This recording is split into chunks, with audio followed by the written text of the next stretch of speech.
de hoje é Madame Bovary, do Gustave Flaubert, uma história do século XIX que retrata uma personagem bastante controversa, a Emma. A Emma Bovary é uma moça que vai se casar com um médico de província, né, o Charles Bovary. Eles vão viver numa cidade pequena, no interior da França, e ela vai trair o marido, né, com dois, tem um primeiro amante, depois um segundo amante, né? E é uma história de um relacionamento bastante trágico, né? A história da Emma foi um escândalo, né, na sociedade da época, da década de 50, 1850, né, acho que a publicação é 57. Também foi convertido num sucesso para ele, né? De que ele publicou o livro em partes primeiro, sai um trecho do livro e justamente o trecho em que a Emma começa, né, a se relacionar com uma pessoa que não é o seu marido, que não é o Charles.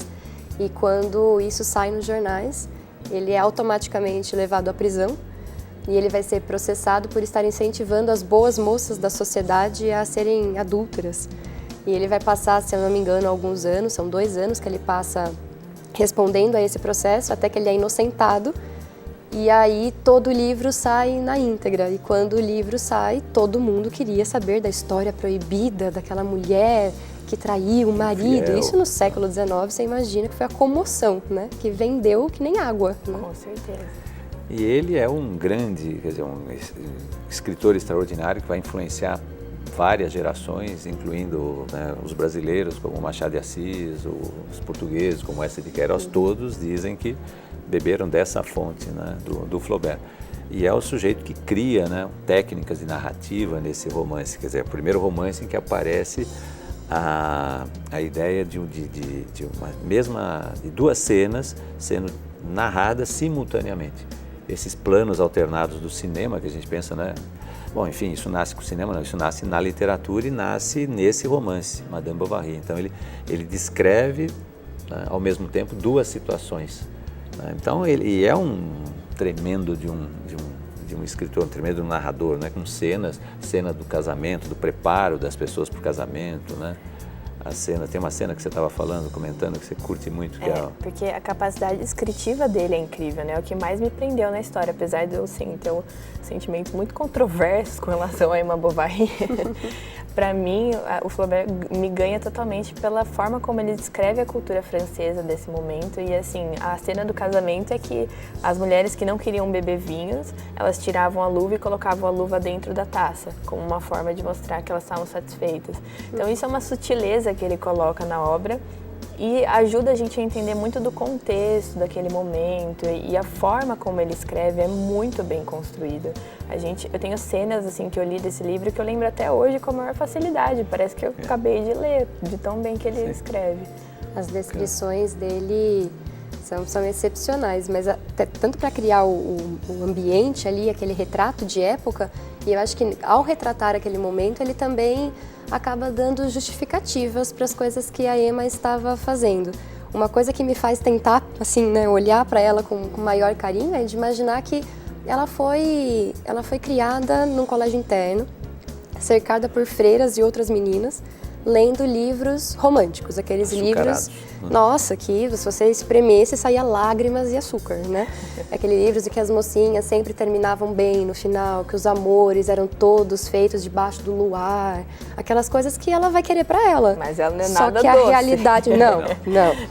Ela vai se transformar numa pessoa que tem que reagir àquela realidade dela. E a realidade casada com um médico daquela época, que não era uma profissão prestigiada, era uma profissão em que você trabalhava pelo seu juramento sem poder negar atendimento, e as pessoas te pagavam com o que elas tinham condições. Às vezes você voltava com uma galinha para casa e foi isso para ter, né, engessado a perna de alguém. E ela sonhava com um marido romântico, com uma vida numa cidade grande, com toda aquela pompa.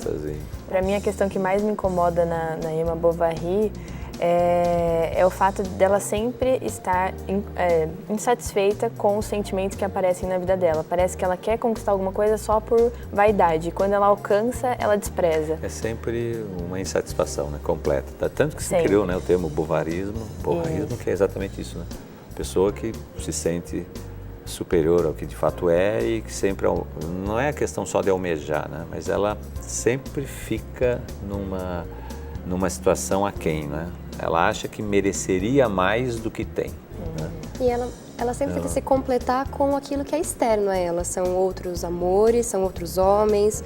Ela tenta completar com os luxos da casa, que ela começa a gastar dinheiro. Vai endividar o Charlie. Né? Sem que ele saiba de nada, porque tem uma cena muito engraçada em que ele tenta defendê-la pra mãe dele, né? Porque a mãe chega na casa e vê aquele monte de coisas luxuosas, sabendo que o filho não tem um salário compatível com aquilo. E ele a defende dizendo que não, que a Emma está administrando tão bem o dinheiro da casa que ela está conseguindo, né, criar aquela situação maravilhosa.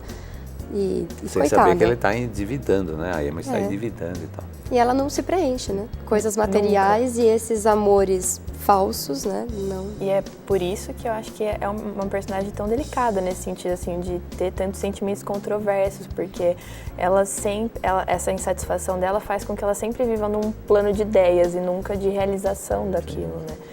E esses sentimentos eu acho que a gente só tem, tanto de raiva quanto de tentar compreender, justamente por causa da escrita do Flaubert, né? É tão bem feita que ele faz com que esses sentimentos existam em nós, né? E mantém a narrativa absolutamente atual, né? Quer dizer, a Emma Bovary, você desconta alguns fatos, mas é uma personagem que pode ser muito bem encaixada no século XXI, né? A ideia da vaidade, do excesso. Perfeitamente. Acho que é um personagem fantástico para a época, para os tempos que vivemos. Né? Por isso que ele é clássico. Por isso que é um Fica aí. clássico, exatamente. Fica aí essa sugestão.